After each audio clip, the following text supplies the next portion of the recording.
hobby or a job. I was ridiculously outnumbered. The searchlight could even the odds.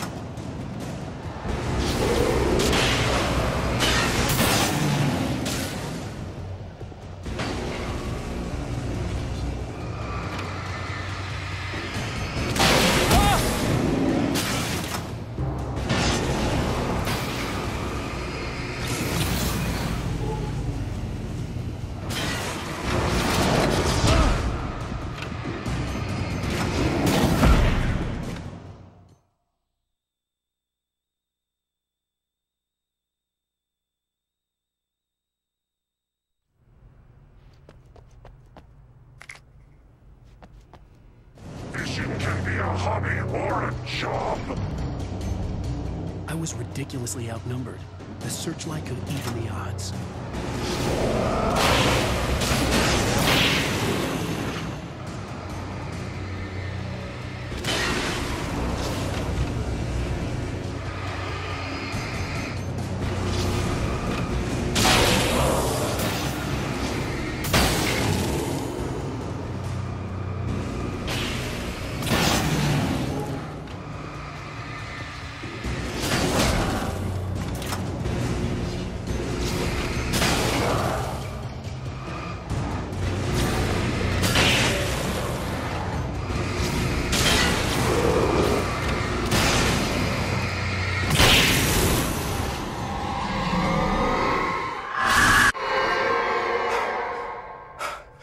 Enough.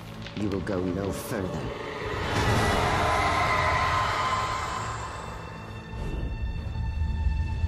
Stop. Stop now.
You made it. Well done. I'm glad I was wrong. And it was a foolish chance to take. Don't worry about the noise. We're safe here. I have looked after the well-lit room for many, many years now. There is no shadow in the well-lit room. The power is fail-safe, and all the bulbs are numbered and changed regularly based on their make and model. Right.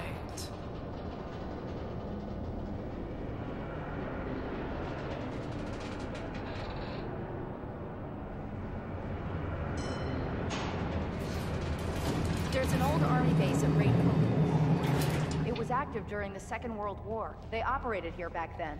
They must have built this. Yes, they did. It's my place now.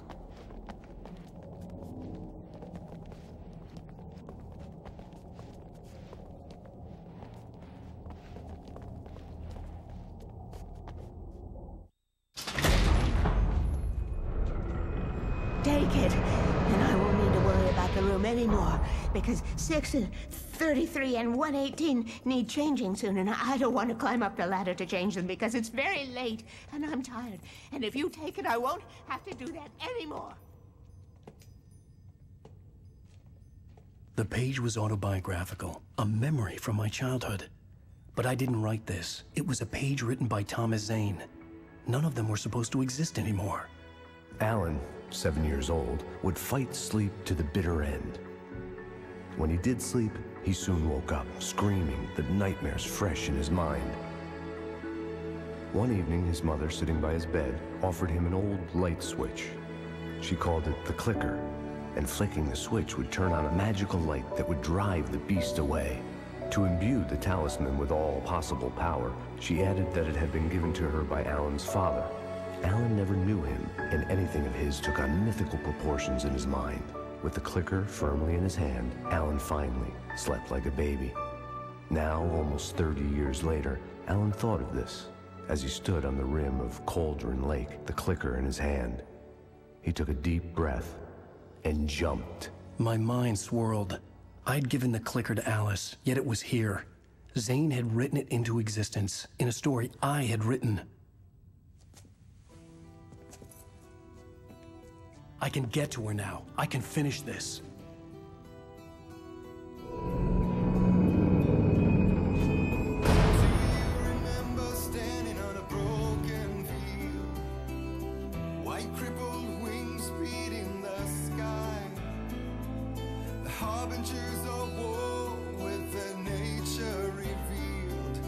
Chances flowing by. If I can let the memory.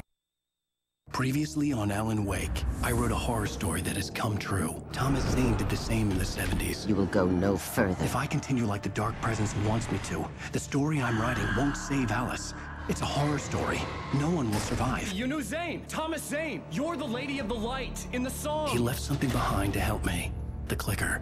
Alan thought of this as he stood on the rim of Cauldron Lake, the clicker in his hand. He took a deep breath and jumped. I can get to her now. I can finish this.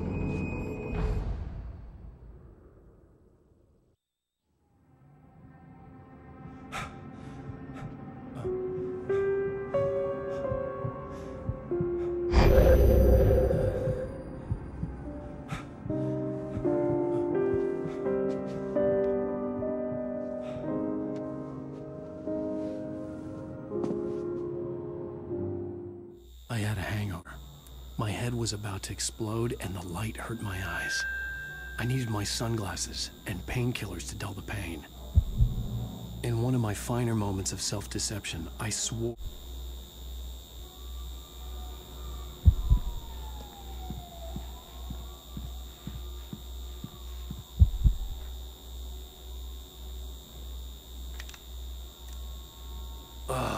The sunglasses made the world look bearable. Now I could keep my eyes open without feeling like a vampire in the sun. I wasn't sure I'd make it out there without some painkillers.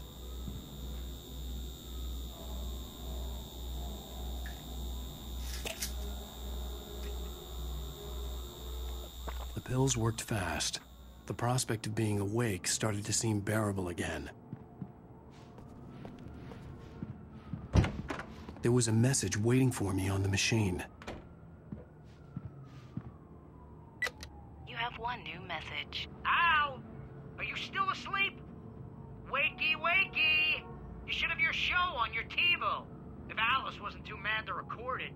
As she called me earlier and really chewed me out. Yeah, we went a little overboard last night. But parties are a part of this business. Al, look, I'm saying this as your friend. She's not doing your career any favors by trying to run your life like that, okay? I'll talk to you later, Al. Watch the show!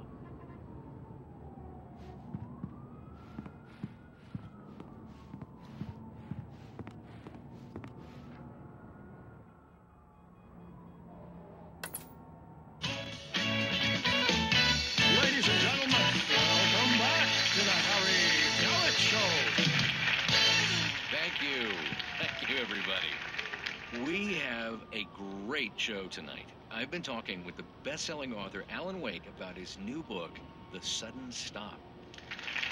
Yeah, good read. Go buy it. No, it is a good read. Look, I'm going to be honest here. Is that wise? No, but I'm going to do it anyway. I got people who give me the lowdown on books. I'm a busy guy. But this one, I actually read from cover to cover. I mean, I'm a big fan. Wow, thanks. Now, this might be a spoiler for those who haven't read the book yet, based on the sales figures, the 2 people out there who haven't read the book yet. But this last book is all about the death of the main character, the hard-boiled New York detective, Alex Casey. Now, there's been a lot of outrage about this. Why the hell did you kill Casey? What the hell were you thinking, man? Good riddance. No, seriously, though. 7 years and 6 books is a long time. He was a gloomy guy to spend all your working hours with, and it was a good run. But it's time to explore new things. My next book will be a departure from the old for me. You selfish bastard, always thinking of yourself. Well, you've certainly given us a lot of entertainment over the years. And now that you mention it, Casey was a gloomy guy. Never had much luck with his love life with the ladies. Was that autobiographical in any way? Yeah, no kidding. Casey's lady friends tended to die on him. With Casey, it was all about his pain. No, nothing autobiographical about that. I'm a happily married man. My wife is my muse. Well, congratulations. That's great to hear. So, how's the publicity tour been treating you? Good. Great. But I gotta say, I'm glad to be back home in New York. Well, you've certainly been on the news a lot lately. Lots of parties and, you got into a fight with some paparazzi. Oh, man. Well, that guy was really in my face. I lost my temper. I know that wasn't cool. You are famous for that temper. Well, I did also write several books.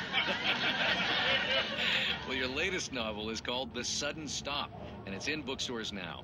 Go get it. That means the 2 of you out there who haven't bought it yet. Ladies and gentlemen, that's all we have for you tonight. I want to thank all our guests for the evening. Alan Wake, Sam Lake. Once more, do the face for his Sam. There it is. And our musical guests, Poets of the Fall. Thank you, and good night. At least I'd been funny. I told myself I could live with that. I didn't say anything stupid, if that's what you want to know. Okay, Grumpy. You want an aspirin? Are you going to start with me about drinking now? You know what? Go back to sleep, Alan.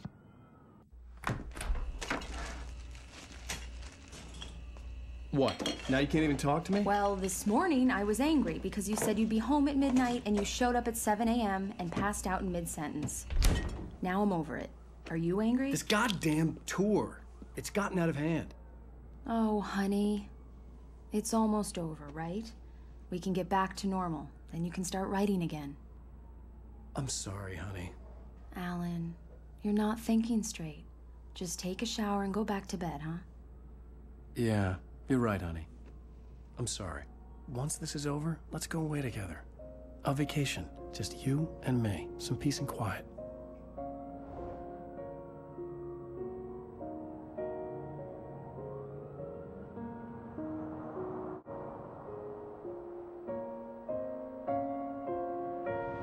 Somehow, the clicker was the key to the cabin. I had to return to Cauldron Lake to save Alice.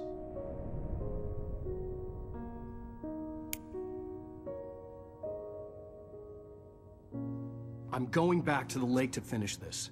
I'm going to write an ending to the story in the manuscript on my own terms, to make it all right. Why can't you just write it here? The last page is still in the typewriter. I need to read it first. Everything needs to be just right. Zane tried to cut some corners, and it didn't end well. Okay, ready when you are. I'm sorry, Sarah, but I need to do this alone. Barry, take her gun. Miss Weaver, close the door when I leave.